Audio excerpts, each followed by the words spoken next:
The field was the inaugural exhibition of the NGV's new premises on St Kilda Road, and it opened in 1968. The curatorial premise of the field was to define an entire direction of Australian art which had not previously been tackled by a major institution in Australia. Curator John Stringer travelled on a 9-month sabbatical in the years prior to New York and Europe, and while in New York he visited Andy Warhol at the factory and brought back this idea of these foil-lined walls. It was a landmark exhibition in Australian art history, and it featured the work of 40 artists who were practising in hard-edge, colour-field, geometric, pattern abstraction and abstract sculpture. Colour-field painting has its origins in America, and it emerged there in the 1940s and 50s, and it went in tandem with the development of synthetic emulsion paints, acrylic paints, and so there was this focus on colour, and you had these areas of cool, even, flat colour, often shaped canvases.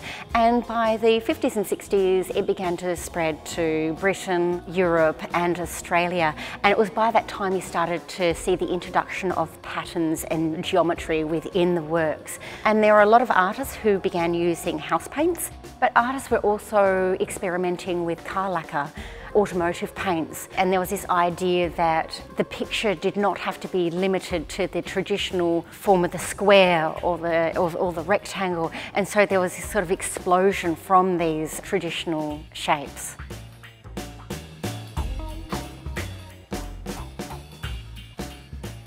We thought, what better way to celebrate the 50th anniversary than try and bring all the works back together. We first looked at the NGV collection, where out of the 74 works we have 3, so it was 3 down, 71 to go. This led us to going to other institutions, the artists, private collectors. By the time the exhibition opened, I'd determined the fate of 62 of these 74 works. There was the decision of what we did with the missing works. The original catalogue had black and white images, and we've used that black and white image from the catalogue, and we've marked them throughout the exhibition so that when people move through the exhibition space, they understand that these works are a ghost of the missing work. If we'd removed those works, then it would not nearly have been as successful to capture that original 68 exhibition. Working with the design team, we've gone with an authentic approach by using the silver foil coloured walls.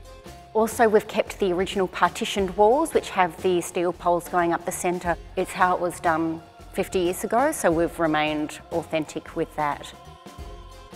We first began working on this in 2014.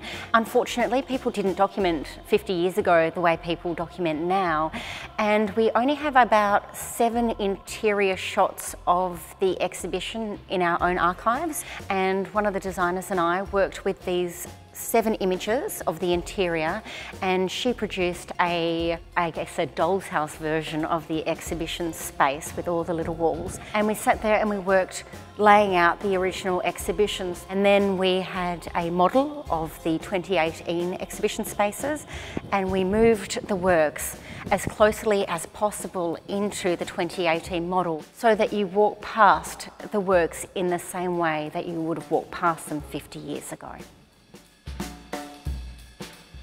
Out of the 40 participating artists in the field, there are 16 artists who are still alive and 13 attended the opening. For a lot of the families, the opening was a chance to celebrate not only the exhibition but artists who had passed away. What we're hoping from this recreation, from the visitor experience, is just how contemporary the works still are today.